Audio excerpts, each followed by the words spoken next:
This third generation version of Audi's devastatingly quick RS3 provides the entry point into the brand's formidable RS performance range and features the most powerful production 5-cylinder engine in Ingolstadt's history.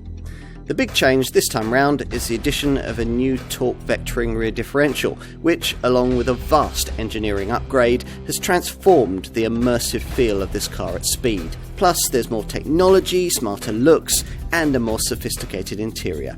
The result is a compact performance car that claims class-leading status more credibly than ever before, and aims once more to rewrite the shocking rocket rulebook.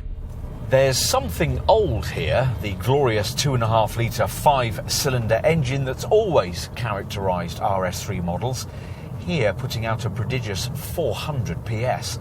But also something very new, 4-wheel drive compact performance models that sit in this high-powered segment are primarily all about the clever ways they can transmit torque to the tarmac.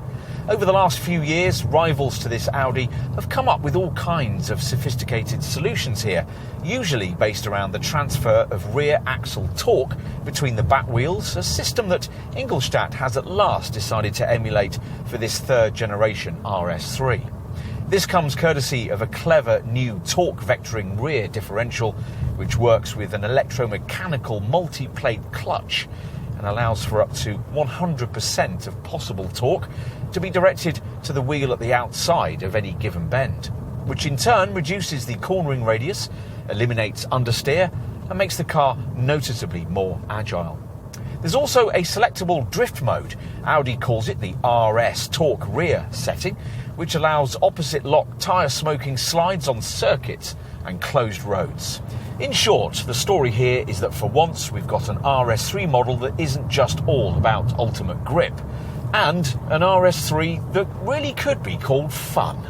It's all good. Equally impressive is the way you can use all of that power thanks to the lengthy list of engineering enhancements that set this Mark III model apart from its predecessor. The bespoke Bridgestone Potenza tyres sit on wider 19-inch rims, increased in negative camber for enhanced cornering traction. The ride height is 10mm lower than an S3, the brakes are now bigger, and the dampers are now unique to this car, though annoyingly, you still have to pay extra to get them in adaptive form. The 7-speed dual-clutch paddle-shift auto gearbox has also been improved with a wider range of ratios, though it's still the car's weakest link, sometimes hesitant to change down quite as quickly as you might like. But there's little else to grouse about. The whole addictive cocktail finished off with a new uprated active exhaust for a more soulful sound, extra chuffs and whistles alongside the familiar 5-cylinder rumble. A one-shot RS button on the right-hand steering wheel spoke connects you through to an RS individual drive mode you can tailor to specific preferences, and an RS performance setting that simply turns everything up to the red mist max.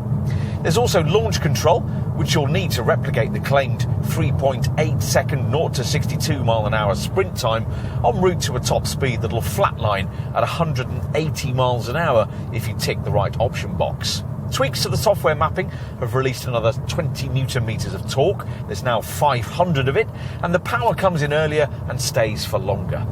Of course, though, you'll have to pay for your pleasures. For this sportback body shape, you're looking at a combined cycle reading of 31.4 mpg and a CO2 return of 205 grams per kilometre.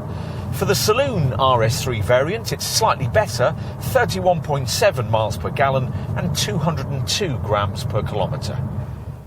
Subtlety used to be an RS3 trademark, but as you can see, that's well and truly been abandoned this time round, especially if, as here, you opt for one of the more extreme colours. But if you really are done with worrying who notices you and what they think of your purchasing decisions, we'd recommend you consider the more conservative-looking saloon body style, which, as with the previous generation model, is provided as an alternative to this sportback hatch.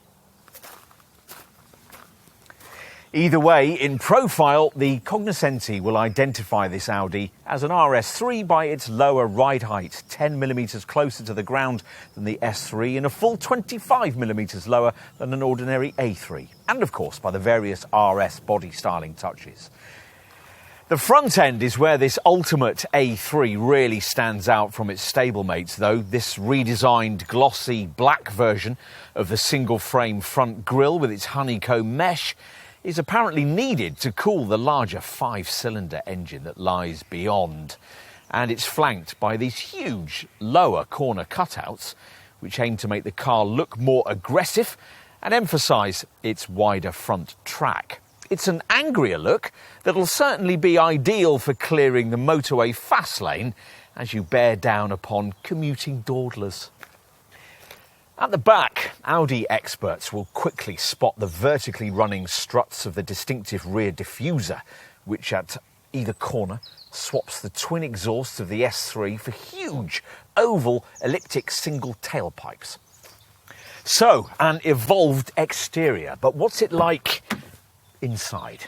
There aren't actually that many model-specific features, just carbon dashboard inlays, a flat-bottomed RS-branded 3-spoke wheel with an RS button, and these branded sport seats upholstered in quilted Napa leather. The steering wheel paddle shifters are still rather small, but gain tactile zinc finishing, and just as on an S3, the start button gets a red ring, plus there's a diminutive little silver gear selector. Having taken in all of this, owners of the previous generation version will be more likely to notice what Audi calls a new level of digital technology, though it's been incorporated here much less self-consciously than it is in a comparable Golf R.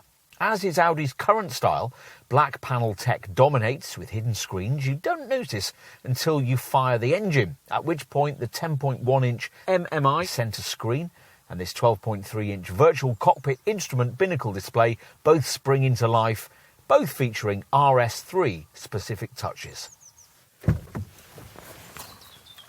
Time to take a seat in the rear. Now, given that the 1.43 metre height and 2.64 metre wheelbase dimensions of this third generation RS3 are unchanged over the previous generation design, we weren't expecting too much change here.